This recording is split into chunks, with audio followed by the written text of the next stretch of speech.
안녕하세요. 기술을 통찰하고 투자로 연결하는 R&D랩입니다. 오늘은 전기차 배터리 핵심 소재 기업 에코프로비엠에 대해 말씀드리겠습니다. 2024년 한 해 동안 이 회사는 어떤 성과를 냈고 2025년에는 어떤 계획을 세우고 있는지, 그리고 어떤 기술을 개발하고 있는지 하나하나 짚어보겠습니다. 먼저 2024년 사업 성과부터 살펴보겠습니다.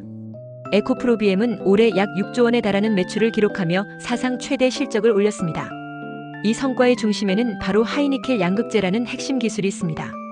하이니켈 양극재란 니켈 함량이 80% 이상인 양극 소재로 전기차 배터리의 에너지 밀도를 높여주는 핵심 소재입니다. 즉, 한 번 충전으로 더 멀리 갈 수 있게 만들어주는 배터리의 중심 재료죠.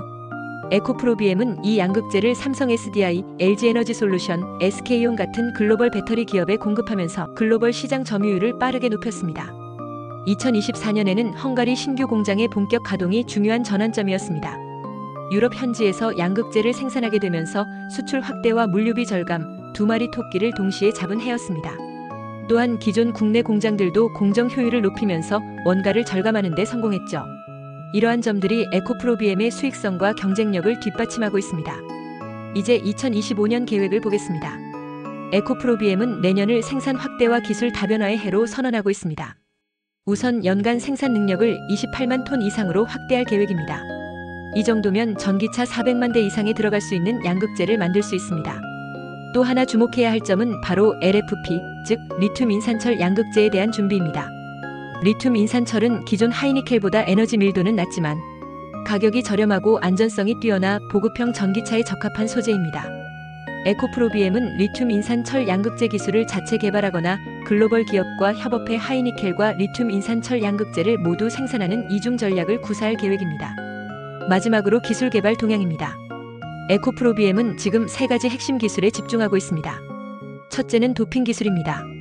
망간이나 알루미늄 같은 금속을 아주 조금 첨가해서 배터리 수명과 안전성을 높이는 방법인데요. 특히 고온에서도 잘 작동하게 만들어줍니다. 둘째는 표면 코팅 기술입니다. 양극재 표면에 얇은 막을 입혀 전해질과의 불필요한 반응을 막아주는 기술이죠. 이로 인해 배터리의 수명이 늘어나고 성능도 안정적입니다. 셋째는 AI 공정 최적화 기술입니다. 생산 라인에서 나오는 데이터를 머신러닝 알고리즘으로 분석해서 불량률은 줄이고 생산성은 높이는 방식입니다. 이러한 기술은 단순한 자동화가 아니라 스스로 학습하며 최적 조건을 찾아내는 지능형 공정이라고 볼 수 있습니다.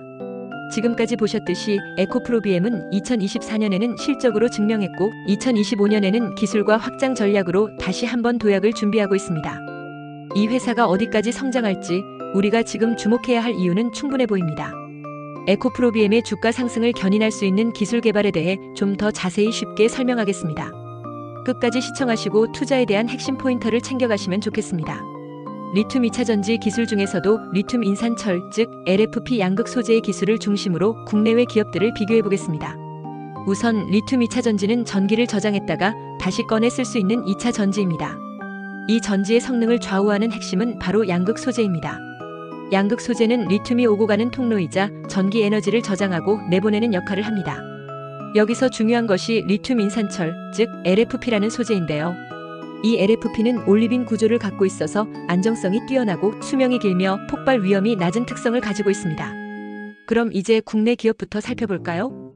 국내에서는 에코프로비엠, LNF, 포스코퓨처엠 같은 기업들이 리튬 2차 전지, 양극 소재를 개발하고 있습니다. 하지만 이들 대부분은 하이니켈계 니켈 코발트 망간 위주로 사업을 해왔고 리튬 인산철 양극재 분야에서는 아직 시장 점유율이 낮습니다. 하지만 최근 들어 에코프로비엠은 고성능 리튬 인산철 소재 개발을 위한 연구를 확대하고 있습니다.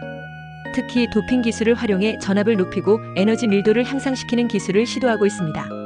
반면에 중국의 CATL과 BYD는 이미 LFP 대량 생산과 저가 공정에 특화되어 있습니다. 특히 CATL은 세계 최대의 배터리 제조사로 전기차에 들어가는 LFP를 대량으로 저렴하게 제조할 수 있는 능력이 있습니다. 이 기술 경쟁력은 바로 가격입니다. 또한 BYD는 LFP를 기반으로 하는 블레이드 배터리 구조를 도입해서 충돌 시 안전성을 극대화했습니다. 이러한 기술은 소재의 물성을 뛰어넘어 구조적 설계까지 반영한 혁신입니다. 요약하자면 한국 기업들은 고성능 LFP 개발에 집중하고 있고 중국 기업들은 대량 생산과 가격 경쟁력을 무기로 시장을 선도하고 있다고 할 수 있습니다. 이번에는 해외 리튬 인산철 양극 소재 기업들의 주식 동향을 살펴보겠습니다. 먼저 소개드릴 기업은 중국의 CATL입니다. CATL은 현재 세계 리튬 2차 전지 시장 점유율 1위를 차지하고 있습니다.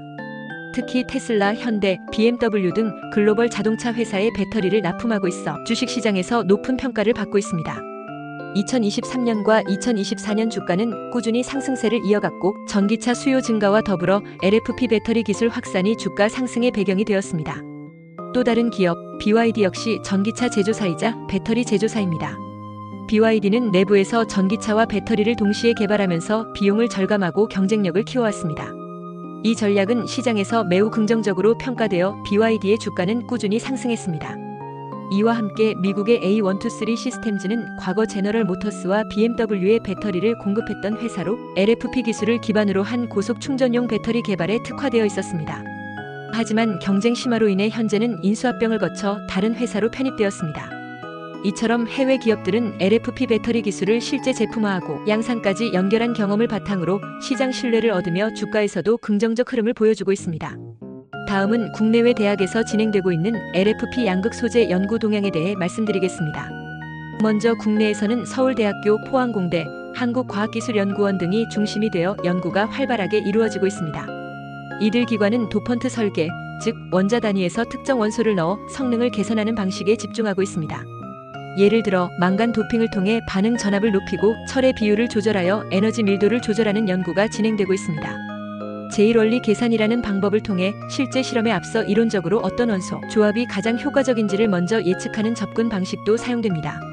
해외에서는 MIT, UC 버클리, 스탠포드 대학 등이 이 분야의 선도적인 역할을 하고 있습니다.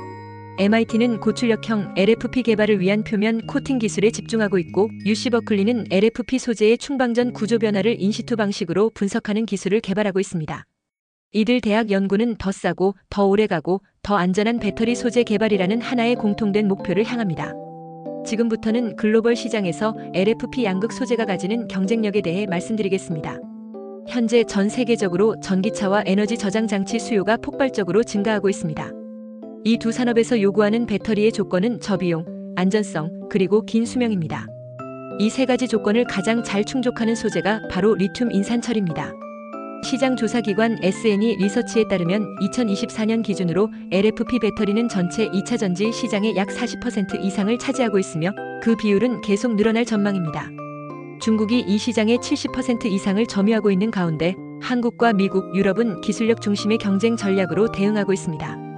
특히 EU는 탄소 중립 정책에 따라 리튬 인산철 기반의 에너지 저장 시스템 확대를 전략적으로 추진하고 있습니다. 또한 LFP는 코발트와 니켈이 필요 없기 때문에 원자재 수급에 있어 안정성이 높고 ESG 측면에서도 유리합니다. 정리하자면 LFP는 글로벌 시장에서 가격, 안정성, 지속 가능성 측면에서 매우 강력한 경쟁력을 가지고 있으면 향후 시장 확대의 중심에 서게 될 것으로 예상됩니다. 마지막으로 주식 투자자 입장에서 LFP 관련 기업의 주가 전망을 말씀드리겠습니다. 우선 리튬 인산철 양극 소재는 구조적 수요 확대에 따른 성장성이 명확합니다. 전기차 보급률이 높아지고 에너지 저장 시스템 보급이 확대되면서 LFP 수요가 지속적으로 증가할 수밖에 없는 구조입니다. 에코프로비엠이나 포스코퓨처엠처럼 관련 기술을 확보한 국내 기업들은 기술 고도화를 통해 새로운 시장을 선점할 기회가 있으면 해외 기업과의 기술 격차를 좁혀나간다면 중장기적으로 주가 상승 여력이 큽니다. 다만 투자자 입장에서는 중국 업체들과의 가격 경쟁에서 살아남을 수 있는 국내 기업의 기술력 확보 여부를 지속적으로 체크해야 합니다. 또한 리튬, 철, 인 등 핵심 원자재 가격의 변동성, 그리고 국제적인 공급망 리스크도 주가에 영향을 미치는 중요한 요소입니다. 결론적으로 말씀드리면 LFP 기술은 중장기적으로 매력적인 투자 분야이며 관련 기업들은 기술 개발과 생산 확대, 고객사 확보 여부에 따라 기업 가치가 재평가될 가능성이 큽니다. 기술을 통찰하고 투자로 연결하는 R&D랩에서 설명한 지식이 투자에 도움이 되셨나요?